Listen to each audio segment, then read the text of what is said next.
Hi, welcome to a SUHO webinar on the energy efficiency approval pathways for houses under the National Construction Code 2019. Despite the fact that the code's been released some time ago, we still think there's confusion in the industry and we're trying to put forward how we think things work. And of course, we're looking forward to a conversation about whether people agree with that or not. The National Construction Code classifies buildings and houses are classified as Class 1, so we'll probably refer to houses as Class 1 buildings in this webinar. The National Construction Code also is based around performance requirements, and there are two energy efficiency performance requirements. P2.6.1 building, which is about the thermal performance of the building shell, and P2.6.2 services, which is about the systems that control or use energy. And for the most part, in a practical sense, this is really mostly about lighting in terms of Class 1 buildings. We're focusing on the performance requirements because it's our understanding that's what the Building Codes Board are looking for. In addition to the performance requirements, there are also objectives and functional statements. And there are some people out there looking at the objective level. So the objective for this section is to reduce greenhouse gas emissions, and people are saying, well, if I can show that I'm reducing greenhouse gas emissions, surely that passes these. But it's our understanding that the Building Codes Board is looking at the performance requirements, and that's split, particularly that split between the thermal performance of the shell and the systems that actually use energy. There are a number of methods of showing compliance with the code. There's elemental deemed to satisfy, which is more of a checklist that anyone can do. There's NATERS deemed to satisfy, which is a 6-star rating with bits of the elemental deemed to satisfy attached. There's verification using a reference building, and then after that there are other methods such as alternative verification methods and expert judgment. I've put these in the order that they're in because that's probably the cost for getting the compliance work done. You can do elemental deemed to satisfy yourself. For the other methods, you probably need someone who understands what they're doing. It should be that each of these has the same stringency, that is, that the requirements to get a pass in each one is the same. Now, this isn't the case, unfortunately. And another misconception is that NATERS is the minimum standard, whereas the fact is that each of the methods is the same. I've put a little line there because in the methods above the line, the element that deemed to satisfy verification using reference building, those methods are set out in the code, and the regulatory authority or the certifier can rely on those being useful or those being acceptable, whereas they need to make a judgment about the alternative verification methods or expert judgment. So it's up to the certifier. And just generally, in our experience, people want least cost compliance, and so they'll go through each of these methods and try and find the one which has the lowest construction cost. And it's something that the industry hasn't been able to do, is to convince people that building a more energy efficient building is actually advantageous for them. It's something that we're working on. So going through each of the methods, elemental deemed to satisfy, each of the building elements, roofs, walls, floors and windows, each has a minimum construction requirement. So insulation levels, or in the case of the windows, the glazing calculator, which looks at both the amount of heat that's coming through the window as well as its insulation level. And this is the simplest method to use. As long as you pass each of those, you can send that through to the authority and it'll be passed. However, you can't play them off against each other. So insulation is generally much more cost effective than windows. And so in this method, the roof has to pass and the windows have to pass, whereas in other methods, you can use more roof insulation and less windows. There's a couple of parts of the code, or a couple of parts of energy efficiency that aren't included in the code, and really thermal mass, thermal bridging and air leakage aren't properly accounted for. And one other issue is that the glazing calculator hasn't been updated for a long time, and in that time there's been massive changes in the window industry, with lots and lots more different types of windows lots more different types of windows being produced, and the costs have changed a lot as well. 6 stars is probably the best known method. So there's a government department, a nationwide house energy rating that runs the nationwide house energy rating scheme, and they license software, of which there's 4 licensed types as far as I understand: First Rate 5, Burrs, Hero and Accurate. And if you put the building information into each of these pieces of software, it'll give you a star rating. So 6 stars is the regulatory minimum. The rating goes from 0 to 10. A 10-star house should keep itself within a comfortable temperature range all year round with no external heating or cooling. And it's our experience that most of the industry is designing around the 5-star level, meaning that many buildings need to have improvements done to them before they pass the code. In 2019, NCC introduced a heating and cooling cap on top of the 6-star. So a 6-star assessment is the sum of the software's estimate of the heating and cooling loads.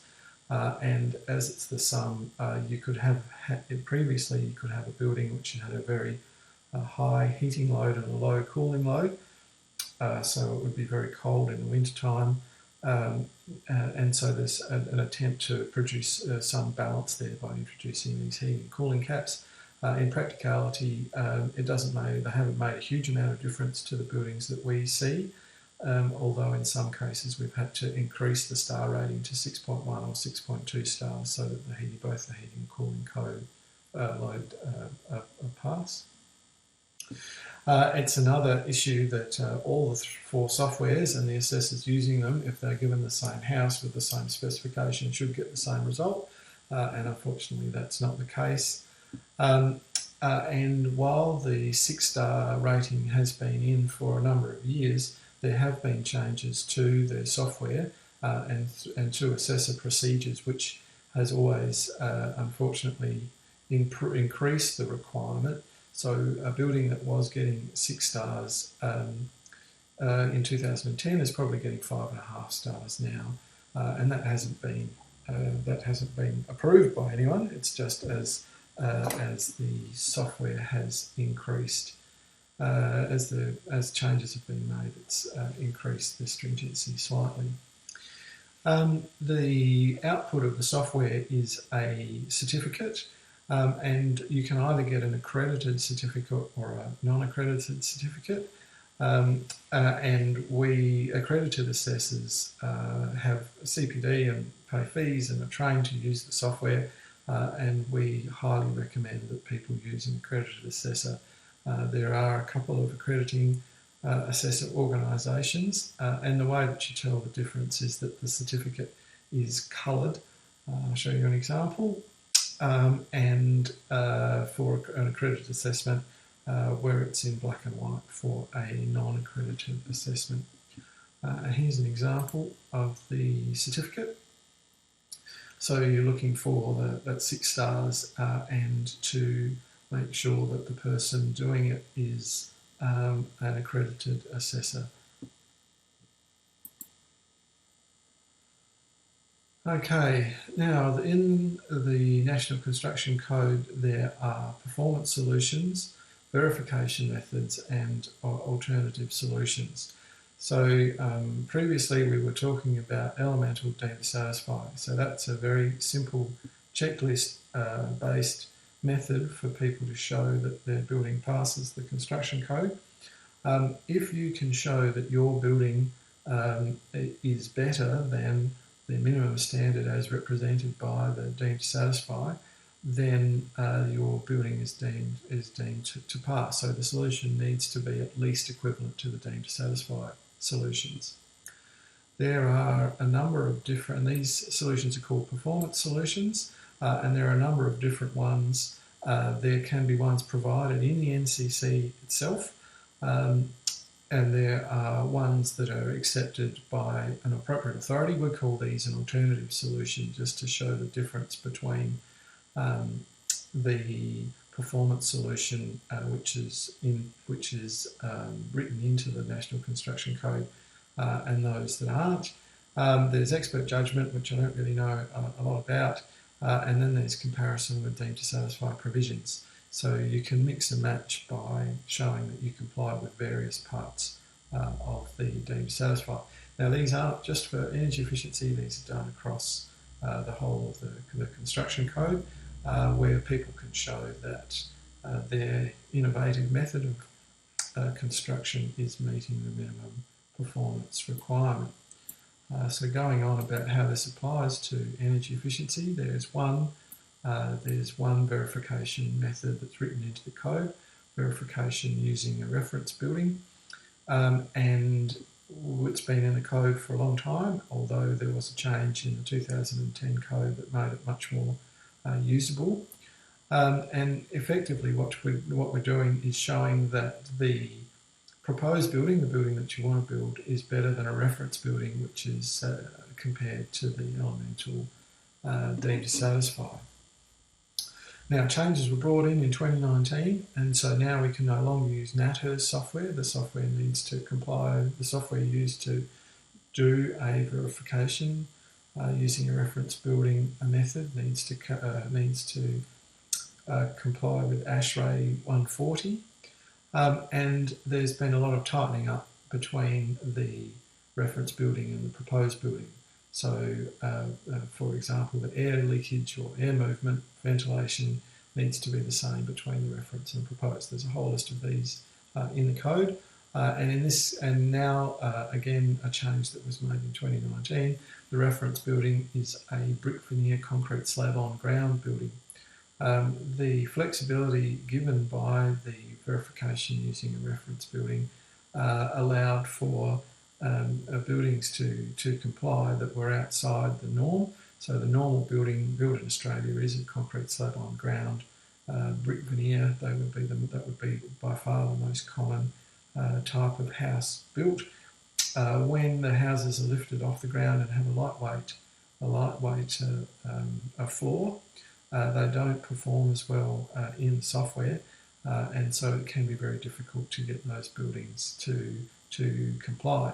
So now, with the change in the code, if you're building a lightweight building, it needs to be compared with a concrete slab on ground building, and that can make life more difficult.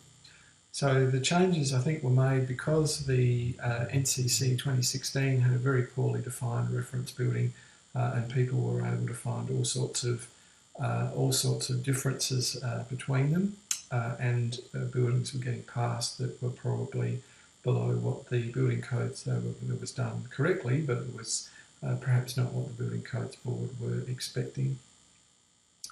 The real problem, I think, with this method is that we are comparing the proposed building with a reference building that uses the glazing calculator, which hasn't been updated since 2010, and that provides a lot of room for movement between the two buildings. And as I said, it can be very difficult for lightweight buildings. So that's the verification method. It has been tightened up a lot in 2019. It's still applicable in some, and in some climates it's working better than others. And then there are a number of alternative solutions. So this is where we as assessors are attempting to show that the proposed building is better than a deemed to satisfy specified building.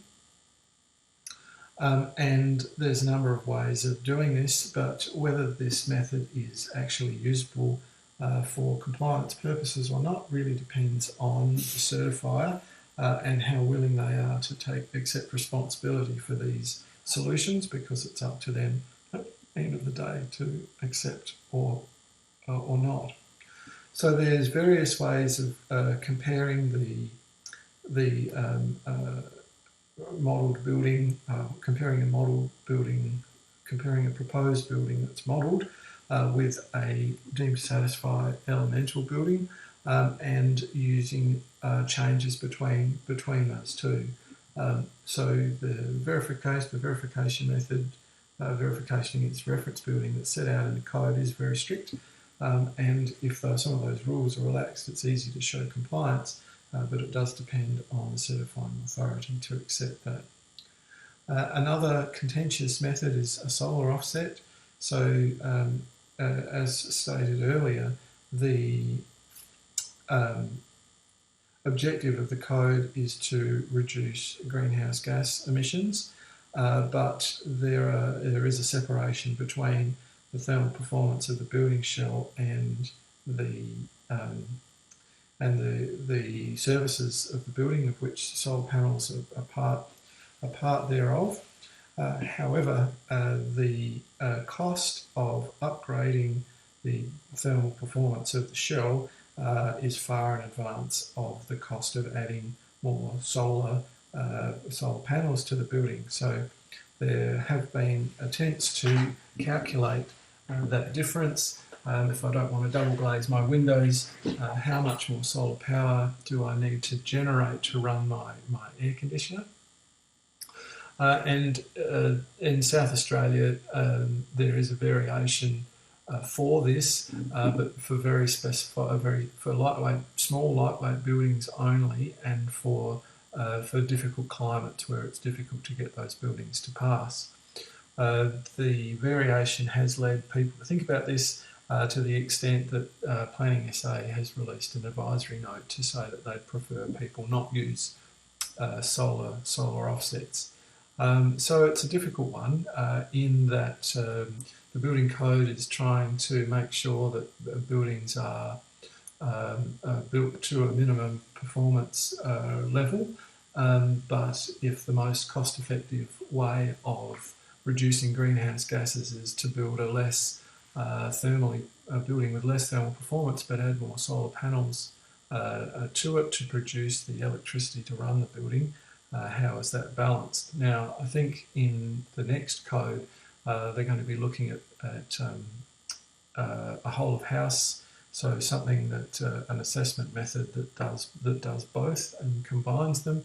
So we'll have to see how that works. But for the moment, we're stuck in this quandary.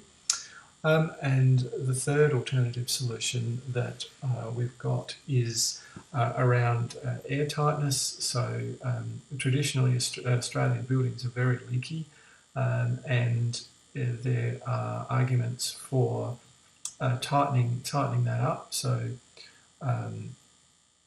build tight and ventilate right is the saying, and there have been studies conducted by CSIRO to look at actually quantifying what that ventilation method or ventilation amount is in a standard house, and if you can show in the so you've got a value therefore for the reference building, and if you can show in a proposed building that you're going to build the building more tightly and less of the air conditioning is going to fall out onto the street, then there should be some benefit for the builder and the homeowner as well in being able to do that. So this requires a test after construction, because we want to make sure that the building does meet that value, and certainly that's another alternative solution that we can look at. It comes under alternative rather than under the verification using a reference building, because the air leakage in both the reference and proposed needs to be the same in that prescribed method. And again, there's lots of different ways of showing this, but it really turns to the appropriate authority, so the certifier at the council, to see whether they're going to accept any of these methods. And finally, we are expecting a new code in 2022. The public comment draft is yet to be released as of recording, although we're hoping for it soon. There has been an energy efficiency scoping study which was looking at 7 stars and incorporated the energy used by fixed appliances, so the energy efficiency of the air conditioning system, solar panels and fridges and so on would be taken into, batteries would be taken into account, but we don't know until we see the public comment draft. We don't know what the Building Codes Board is thinking. So in that case, watch this space. Happy to take any questions or thoughts.